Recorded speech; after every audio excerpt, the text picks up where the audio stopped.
अंजना के चैनल में आप सभी का हार्दिक स्वागत है। तो आइए दोस्तों, आज मैं आप सबको महान कवि कालिदास, जो कि संस्कृत भाषा के महान कवि व नाटककार थे, उनके बारे में बताना चाहती हूँ। महान कवि कालिदास संस्कृत भाषा के महान कवि थे। उनके जन्म के विषय में बहुत से कवियों और साहित्यकारों के बीच में मतभेद है। कोई भी उनके जन्म के बारे में विस्तृत जानकारी नहीं रखता। कालिदास का विवाह राजकुमारी विद्योत्तमा से हुआ था, जो एक विद्वान और ज्ञानी थी। कालिदास और विद्योत्तमा की शादी को एक संयोग माना जाता है, क्योंकि राजकुमारी विद्योत्तमा को अपने ज्ञान और बुद्धि पर बहुत ज्यादा घमंड था। वह कहती थी कि जो उसे शास्त्र ज्ञान में हरा देगा, उसी से वह शादी करेगी। विद्योत्तमा से शादी की इच्छा रखने वाले बहुत सारे विद्वान विद्योत्तमा से शास्त्र में हार गए। इसलिए कुछ विद्वानों ने मिलकर अपनी हार का बदला लेने के लिए कालिदास का विद्योत्तमा से शास्त्रार्थ ज्ञान करवाया।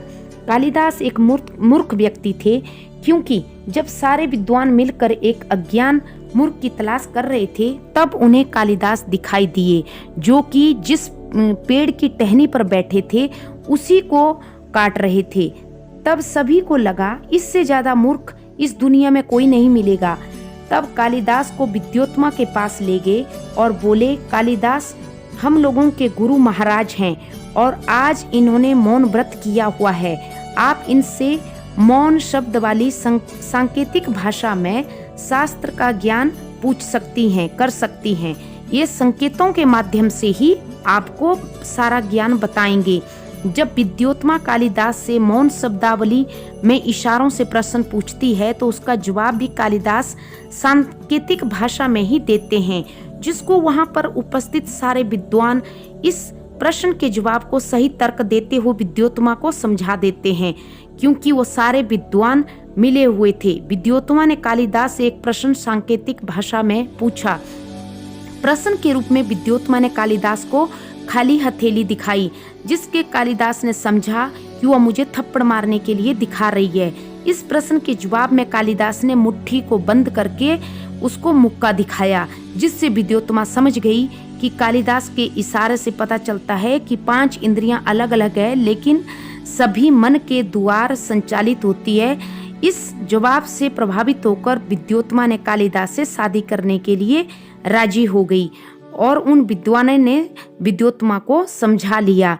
फिर विद्योत्तमा ने एक उंगली दिखाई, इसके बदले में उसने 2 उंगलियां खड़ी कर दी। कालिदास समझ रहे थे कि ये मेरी आंख फोड़ना चाहती है और मैं इसकी दोनों आंखें फोड़ दूंगा। विद्योत्तमा ने इसको समझा कि परब्रह्म एक है, लेकिन परब्रह्म और प्राणी 2 हैं।